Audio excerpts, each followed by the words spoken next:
Federation versus Freedom by Babasaheb Ambedkar. 6.3 Part 7.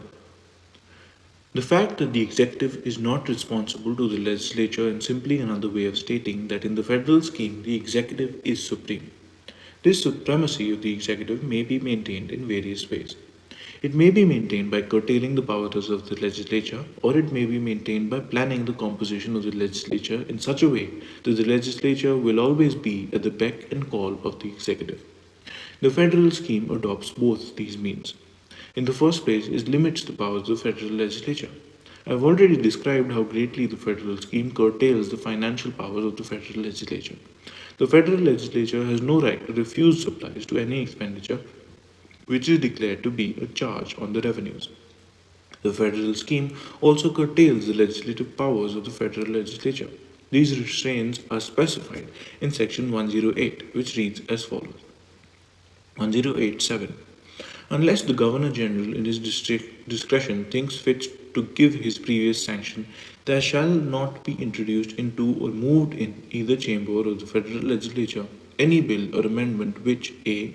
repeals, amends, or is repugnant to any provisions of any Act of Parliament extending to British India, or b. repeals, amends, or is repugnant to any Governor General or Governor's Act, or any ordinance promulgated in his discretion by the Governor General or Governor, or c. affects matters as respect which the Governor General is by or under this Act required to act in his discretion, or D. repeals, amends, or affects any act relating to any police force, or E. affects the procedure for criminal proceedings in which European British subjects are concerned, or F. subjects persons not resident in British India to greater taxation than persons resident in British India, or subjects companies not wholly controlled and managed in British India to greater taxation than companies wholly controlled and managed therein, or G. affects the grant of relief from any federal tax on income in respect of income tax or taxable in the United Kingdom.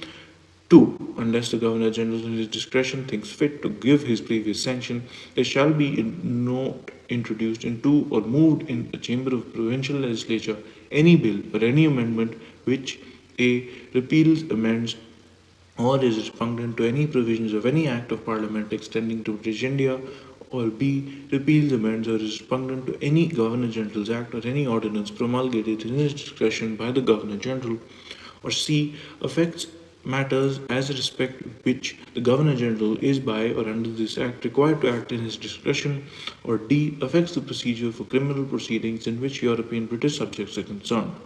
And unless the Governor of province in his discretion thinks fit to give his previous sanction, there shall not be introduced or moved any bill or amendment which 1. repeals, amends, or is repugnant to any Governor's Act or any ordinance promulgated in his discretion by the Governor, or 2. repeals, amends, or affects any act relating to any police force.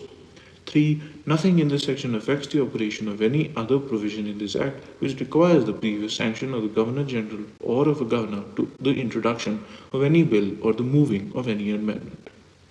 The end.